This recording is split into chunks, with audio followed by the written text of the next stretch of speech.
Commissioner of Civil Supplies, Directorate of Civil Supplies, Government of Kerala, for a special presentation on digital government for all, the food security perspective.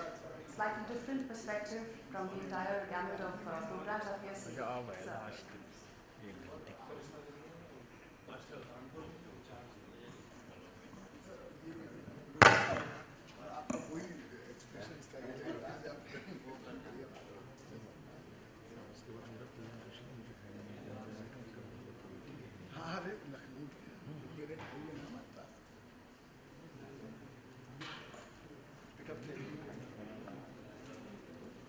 Good afternoon, everybody.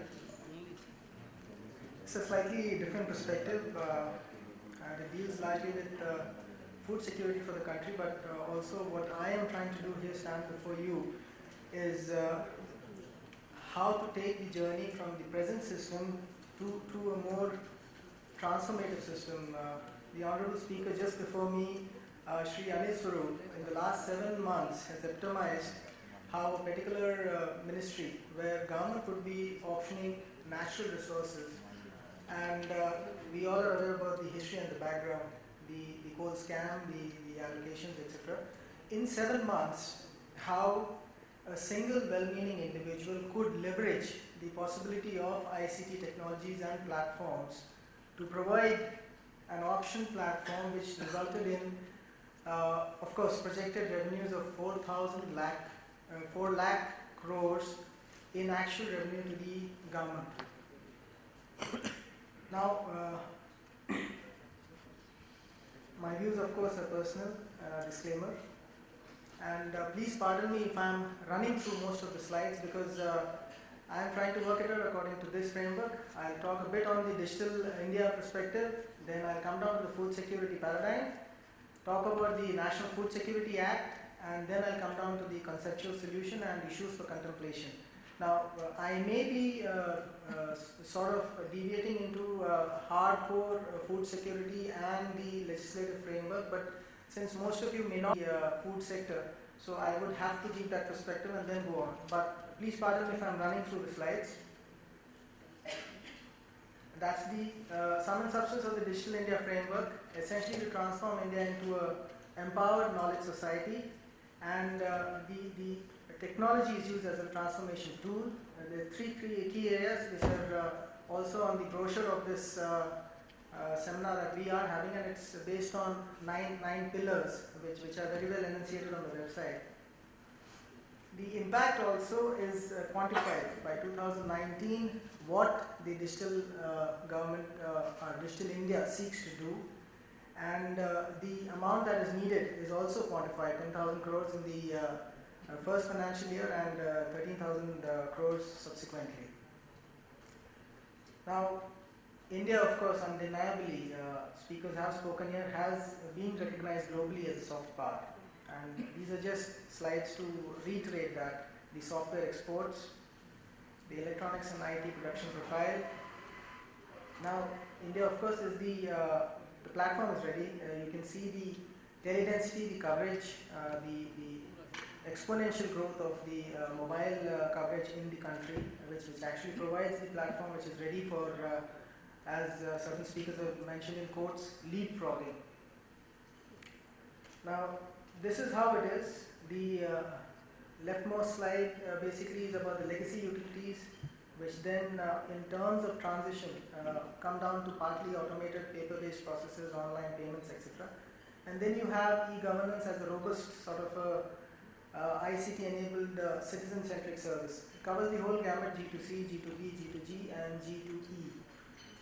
You must have noticed Mr. Anil Swarup stress again on the paperlessness of the applications. He mentioned that again in the project monitoring group. Again, he mentioned that while he was doing the auctions on the coal. So paperless leads to all benefits which the ICT platform offers, transparency, etc.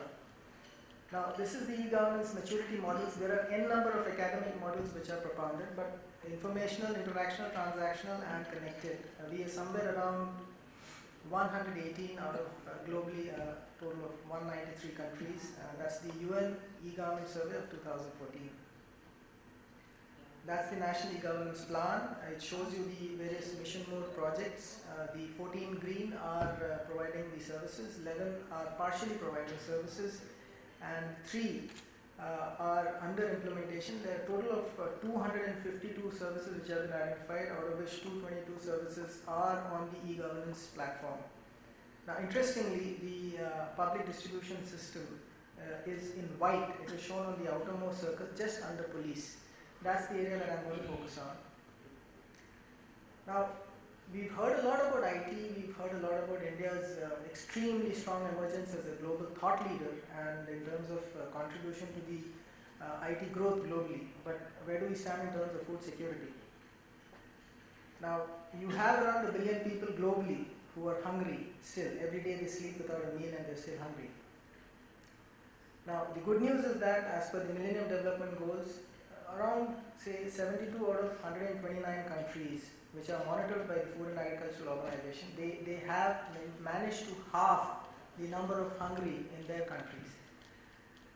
Now, our country accounts for the highest number of undernourished people globally, 194 million. And if you look at it as a close neighbor, China, they have cut down their numbers from 289 million to 133.8 million hungry people from 1990-92. Now, our contribution actually has been very less. The numbers are just down by 15 million. Now, this is something that was talked about earlier also. The Honorable Finance Minister presented in the budget. It's called the Jagannathan, the Aadhaar Mobility Trinity. Now, if you have a very quick look at the government spends in subsidy terms, 4.24% of the total national GDP. If you look at the blue, the LPG, we are spending something around 23,746 crores. Now, the poorest consume only 50% of this. What I'm trying to hint broadly here is the targeting of the subsidies. Now, LPG, of course, is a success story. The government can proudly wear its badge on because the PAHAL scheme, the direct cash transfers in LPG, has actually resulted in quantified 10,000 crores of subsidy being saved annually. It's the biggest as on date direct cash transfer. Kerosene, we still have a controlled kerosene in the public distribution system. You can see 20,000 crores going there. Rice, paddy and wheat, we're spending 1,29,000 crores in subsidy in controlled food grain being given through the PDS. Now, if you look at the benefits, 15% of the PDS rice is lost as leakage. The poorest 30% consume 56% of the remainder. So the basic issue here is of targeting. I will not touch upon sugar, the figures are there.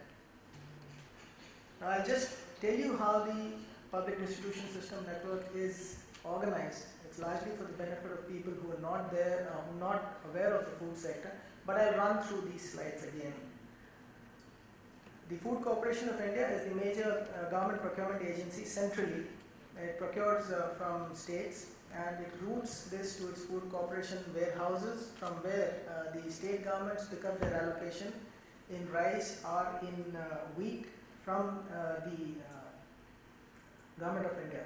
District supply officers are there in each and every district. Authorized wholesale dealers, state warehouses are there in each and every district. Retail shops that are fair price shops where you go and get your ration. Not you and me much, but generally the people who need it at a control rate, the poorest of the poor, do go frequently to the ration shops. And of course, the beneficiary here is the largest beneficiary base of citizens in terms of ration card holders. We have around an approximate of 4,50,000 plus ration shops throughout the country.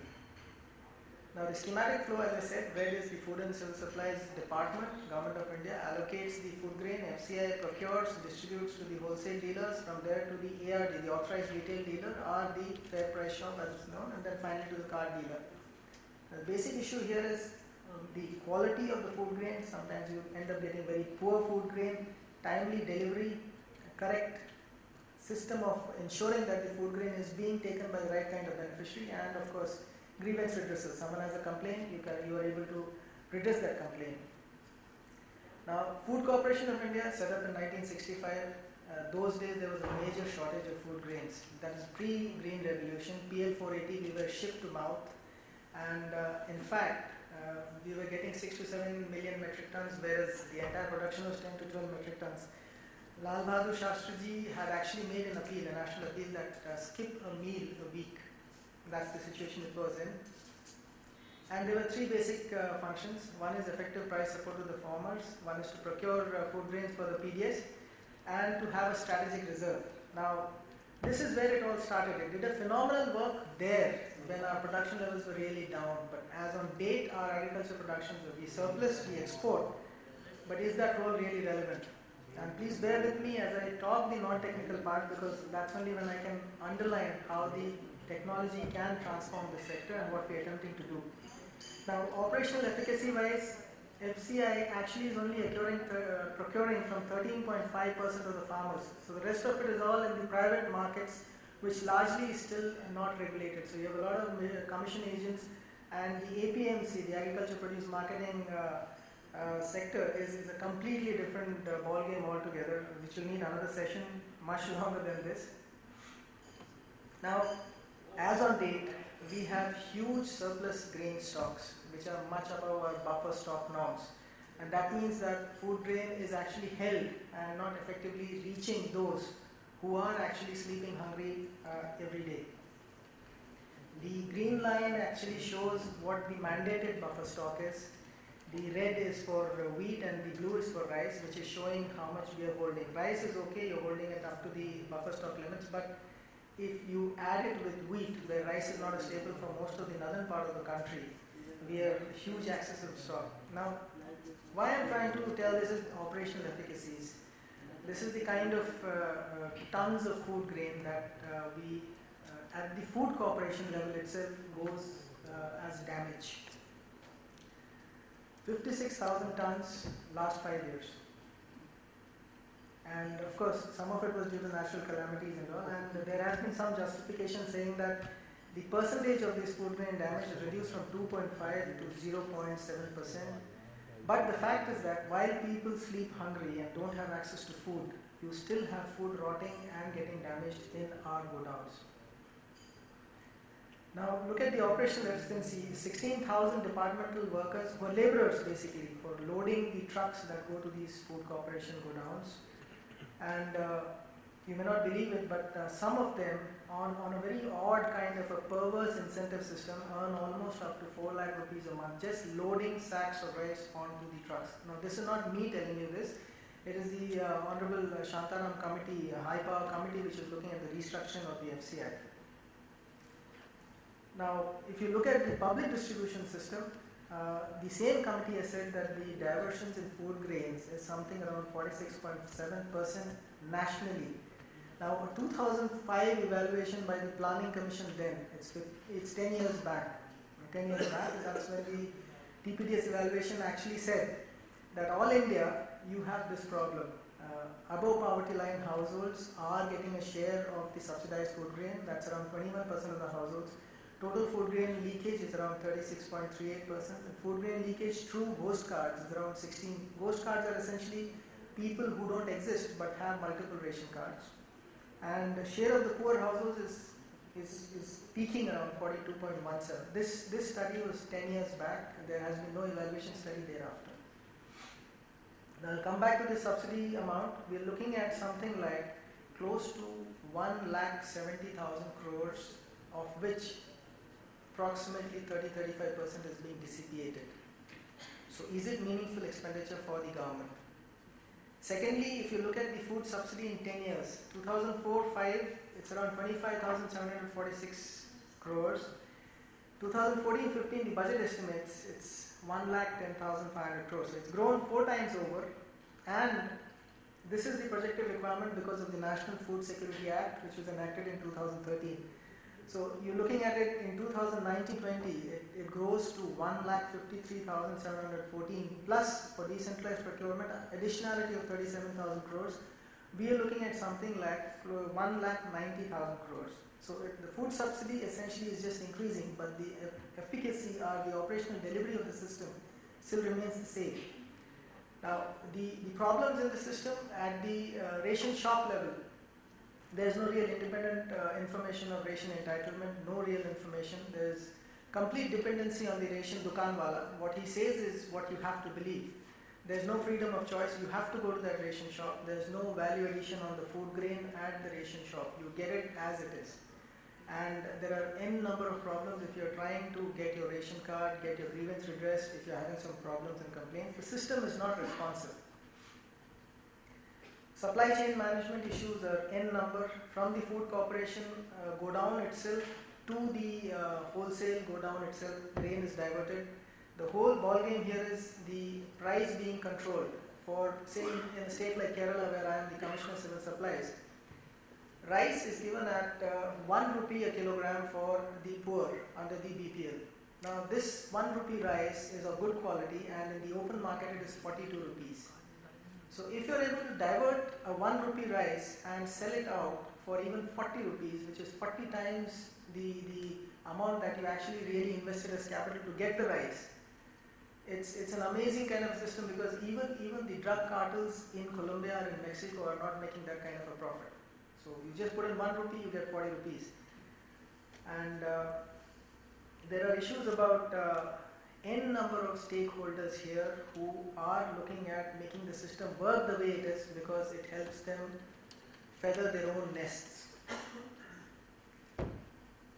Now, as I mentioned, consumer grievance redressal, we all talk about customer being king and etc. But in this public distribution system, you try demanding some kind of entitlement, and it is extremely difficult to get across the logjam of the system as it is. The inertia is extremely high.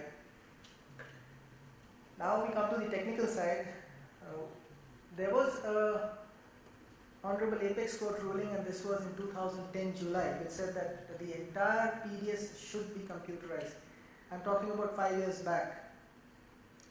Now the computerization essentially is you avoid pilferage and diversion, you ensure proper targeting of subsidy, you allow for transparency and monitoring, you ensure efficiency and accountability.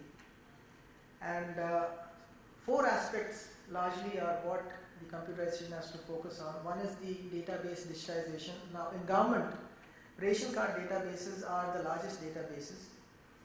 Supply chain management, as I said, the entire movement in terms of logistics from the Food Corporation of India go down to the ration shop in your locality. Then the fair price shop automation, where you put in an electronic point of sale device at the ration shop, and then consumer grievance redressal.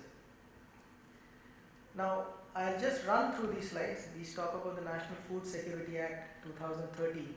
Now I'll not bore you with the legislative details, but it is in a sense a revolutionary act enacted to ensure that the government is under pressure to provide food, 5 kilograms of food grain a month to a person who is a priority card holder, and in case you are not able to provide that, someone who is given the responsibility to provide that food grain, like for instance myself as the commissioner, can be penalized by a complaint wherein I could be held responsible and I would stand to pay penal amount of money for my non-performance.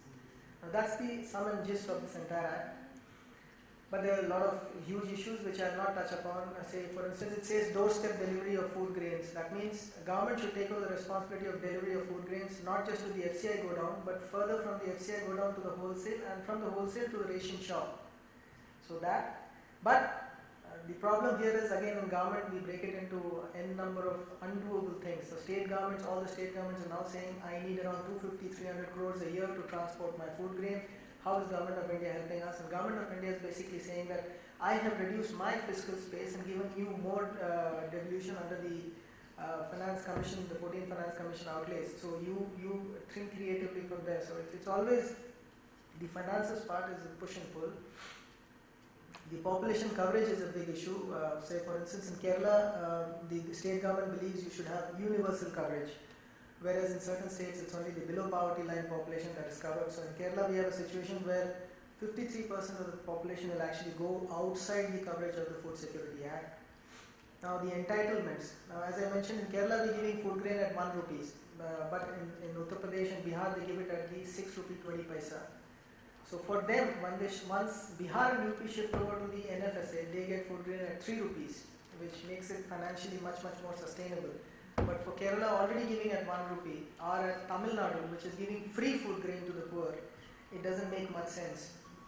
Now, these are entitlements like meal is to be given free to pregnant lactating women, then for children at the ICDS, And there are n number of sections which keep reiterating essentially that the priority population is the poorest of the lot, who has to be identified, and then it has to be basically ensured that food grain is provided. There is concept of grievance redressal in the Act, and a margin for the fair price shops and doorstep delivery, as I mentioned. Now, why I'm running through is, here is where I come on. This Act actually wants the government in various departments, civil supplies, rural development, social justice, education, land revenue, finance, and IT department, to work. Now, in government, we keep talking about silos. It's very difficult to get everybody who are in their silos to come out and work together. Now, this is the first concept that I thought I would place before people with experience in the IT platform. The first concept is of a mother database. Now, what's happening is, in government, the Election Commission's got its own database, Aadhaar has got its own database, the NPR has got its own database, each state government has its own multiple database. For education department, scholarship beneficiaries would be a separate database, the ration card would be a separate database, police would have a separate database on criminals. There is no single integrated mother database. Now, using the NFSA, the National Food Security Act platform, you could engineer this database. That's one database and not multiple databases in silos. One unique ID which is seeded, that is probably Aadhaar, but since there is this Honorable Supreme Court ruling that any entitlement extended to a beneficiary cannot be withheld based on Aadhaar, we have still that bridge to be crossed. And this kind of a database can be real-time updated, and it will also provide the foundation for zero inclusion and exclusion errors, and ensuring that subsidy is better targeted. Something like what the oil marketing company LPG consumer database did. And it would also help subsequently to ensure a better delivery mechanism. Now, there are technical issues. I will not concentrate on that. You would be more better aware. Open source like Postgres databases, the government says do it on MySQL, you have license issues, etc. Interoperability issues, then database standard issues. But essentially, a mother database, the benefits, it can be deduplicated for ghost beneficiaries, have proper beneficiary identification, and biometric and other validation on that database, and performance parameters to be assessed on that database. Now, I'll just touch upon my struggle. The last 2.5 years, we've just been trying to create this database in Kerala. It has been a huge activity where we've had more than 2,000 odd outreach camps to the people where they've been photographed. And this kind of data entry is presently going on in Kerala, where you have more than 4,800 different IPs which are entering data onto a central server, creating this database, which of course then after the seeding, which is going on through the standard inorganic way, coupled with an organic platform, will then be deduplicated, and we would eventually reach this ideal mother database that I've been talking about. But it's taken a huge cost. It's almost 50 crores for this entire activity. Despite the fact that we tried out all low-cost options, there was no other way out but to reach out, because each department was having their own multiple databases and none spoke or talked to each other.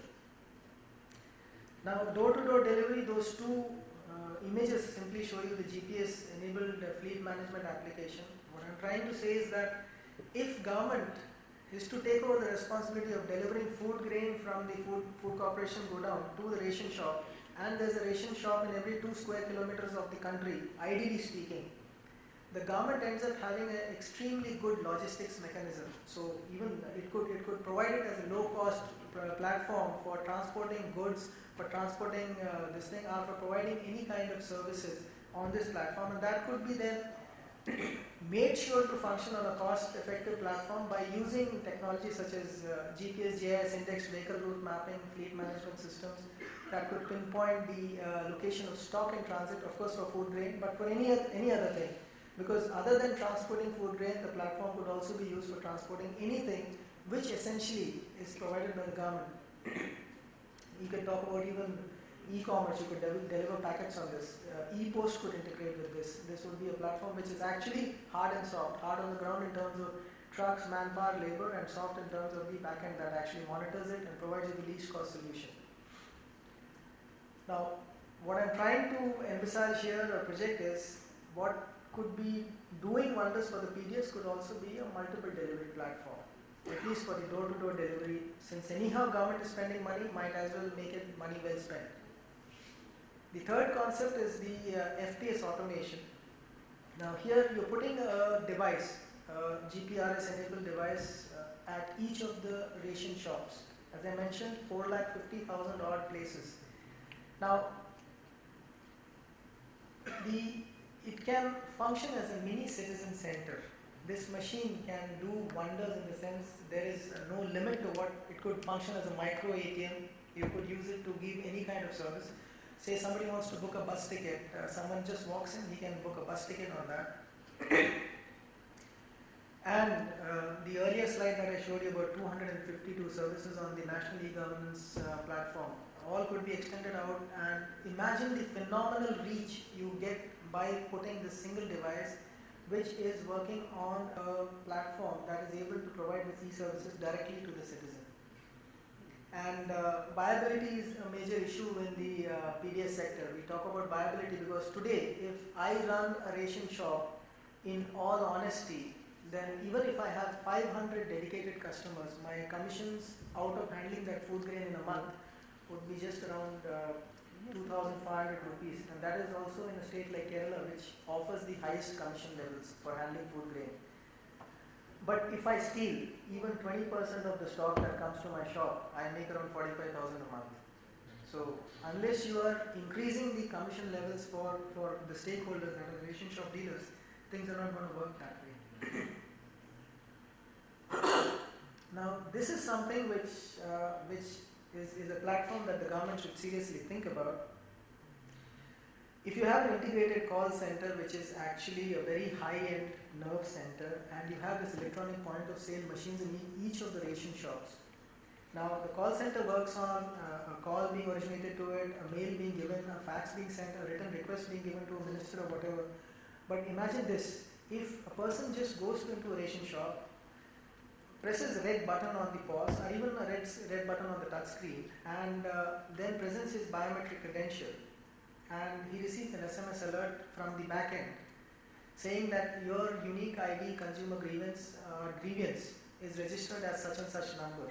Now, based on our database, the call center executive actually calls the individual saying that, sir, you walked into such and such location and you basically have a complaint. What is the nature of complaint? And the person says, I have this kind of complaint that maybe water is leaking in my house and I'm not getting water, there's no electricity, or maybe my ration entitlement has not been given. Anything, it could be anything under the sky. It is noted down in the standard pro forma, escalated through a CRM escalation matrix down to the concerned department, which is completely visible and managed effectively.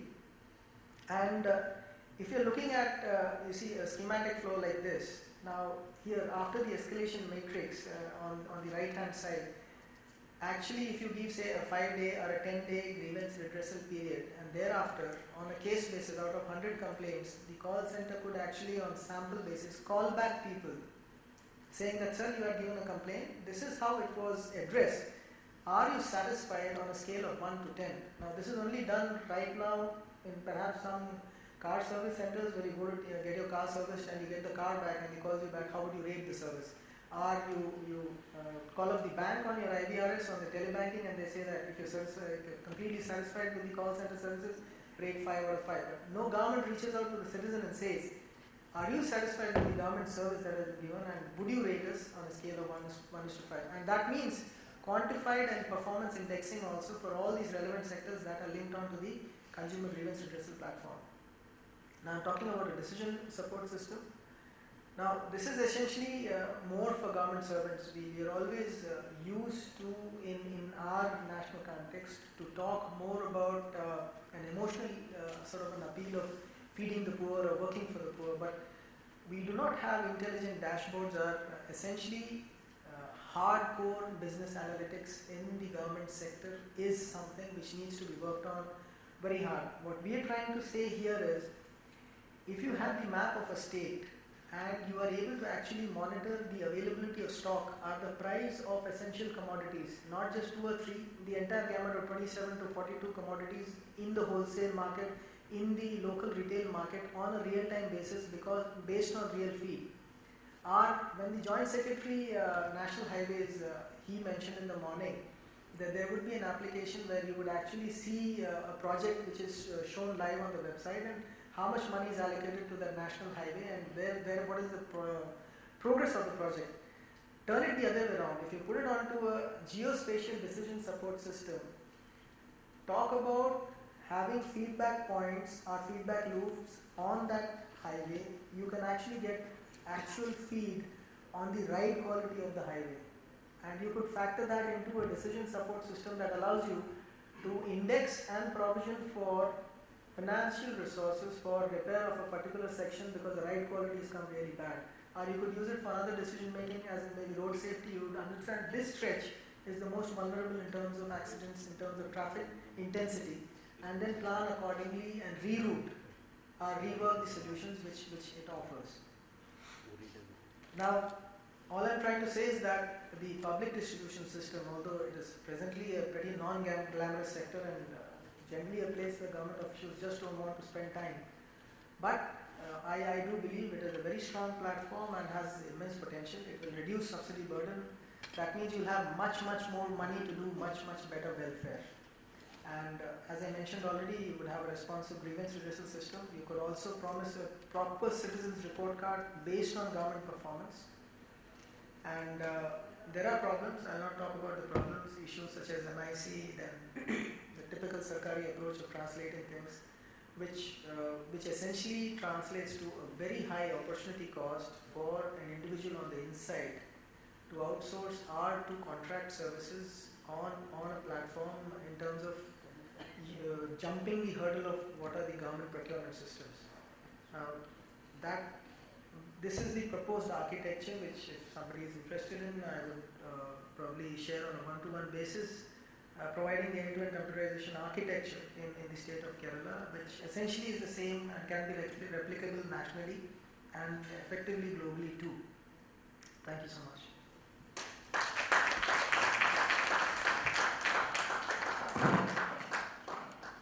It was indeed an exciting and interesting presentation by Mr. Shyam Jagannathan. He said the importance of digital government for all, the food security perspective, and he said what needs to be done, what can be done. Thanks for that thought-provoking vision, sir. I will just request Dr. Omkar Rai, Director General Software Technology Parks of India, STPI, to just come on the stage for once and just present a bouquet and memento to Mr. Shyam Jagannathan, sir. Please, sir.